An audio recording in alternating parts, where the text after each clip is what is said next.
karena pondasi kurang. Lalu karena waktu yang nggak ada itu tadi gitu, perhatian nggak ada, jadi lepaslah anak ini gitu ya. Kita perlu sekali tahu bahwa kekerasan seksual dilakukan oleh orang yang dikenal dibandingkan orang asing. Kemudian dilakukan dengan dua cara. Apabila tidak diberi hadiah atau diancam. Iya. Jadi bujukan dan kekerasan ya. Saya dikasih uang jajan yang logam. Ini bujukan ini ya. Jadi bukannya harus kita, saya tidak menularkan kecurigaan, tapi saya menularkan kewaspadaan. Gitu. Itu satu. Yang kedua, saya ingin menyinggung yang paling penting hilang dari apa yang Jos bilang tadi adalah validasi. Apa itu? Ya, jadi kami Yayasan Kita dan Buah Hati bekerja dengan teman-teman saya Pusat Inteligensia Depkes dan Kementerian Pemberdayaan Perempuan itu mendatangkan ahli dari Amerika hanya untuk mengukuhkan apa yang sebetulnya sudah kami pelajari, yang kami ketahui di sini. Para ahli itu mengatakan, itu Mark Kesselman dan Dandy Hyde, bahwa ayah itu perlu memberikan validasi kepada anaknya. Bentuknya apa? Bentuknya satu, penerimaan. Dia menerima anaknya apa adanya. Kita suka Mas ya, kebanyakan celah anak itu tuh banyakan jeleknya daripada bagusnya. Jadi validasi itu terdiri dari 3P. Satu, penerimaan. Menerima anak itu apa adanya. Kita juga kurang, kenapa sih kalau ngeliat anak kurangnya aja. Yang kedua, penghargaan. Menghargai. PR bener PR 20, bener 16. Kenapa sih dicari-cari salahnya 4? Coba bilang sama mama kenapa salahnya 4. Padahal 16 betul. 16 betul. Nggak kelihatan. Gitu. Yang kurangnya aja. Kemudian yang ketiga, pujian. Mbok sekali-sekali muji, ya ganteng banget anak ayah sekarang ya. Ayah suka lihat kamu tuh seperti itu.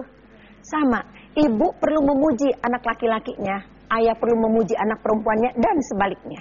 Kalau enggak, yang terjadi seperti yang dilakukan oleh Justin. Saya mempunyai pengalaman bagaimana seorang anak 15 tahun laki-laki nggak pernah dipuji oleh ibunya, semuanya salah. Dia ganti pacar 15 kali, selalu dengan yang lebih tua darinya. Terus kemudian anak laki-laki juga yang nggak dapat validasi dari ibunya, juga jadi seperti itu. Gitu. Jadi anak itu gampang sekali terperosok pada pornografi, pada seks, pada narkoba, semata-mata karena dia tidak mendapatkan cinta, kasih, perhatian pada saat dia butuhkan dalam jumlah yang cukup. Baik.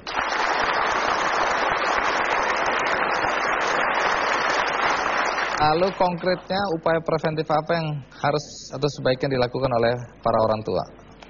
Jadi pertama sekali kita mesti ada tadi ya. Kita harus belajar lagi menjadi orang tua yang lebih baik. Anak kita hidup di dunia atau di era digital, masa kita pakai cara yang 30-40 tahun yang lalu digunakan untuk membesarkan kita. Jadi gitu loh, sekarang terjadi percepatan dalam segala hal karena jadi kita kehilangan esensi, kurang ngerti bahwa sebetulnya yang dibutuhkan itu apa sih gitu ya. Jadi marilah kita kembali ke peran kita masing-masing dulu. Ayah, kembalilah sebagai ayah. Indonesia ini a fatherless country. Negara tanpa ayah. Ayah ada secara fisik, ayah tidak hadir secara emosional, dia nggak hadir secara spiritual untuk anak. Yang ketiga, kita terjebak pada pola lama, Mas Andi dan teman-teman sekalian. Kita menganggap ayah cari uang, ibu membesarkan anak. Ibu sekarang diserap oleh dunia kerja juga. Anak kita subkontrakkan dari mulai makannya, sekolahnya, pendidikan agamanya, semuanya subkontrak. Ibunya boleh pangkatnya tinggi, boleh pengetahuannya banyak, tapi yang mengasuh anaknya siapa? Semua subkontrak, kita nggak salah ya. Lalu kemudian kok jadinya jelek, terus kita marah-marah. Subkontrak ke gurunya.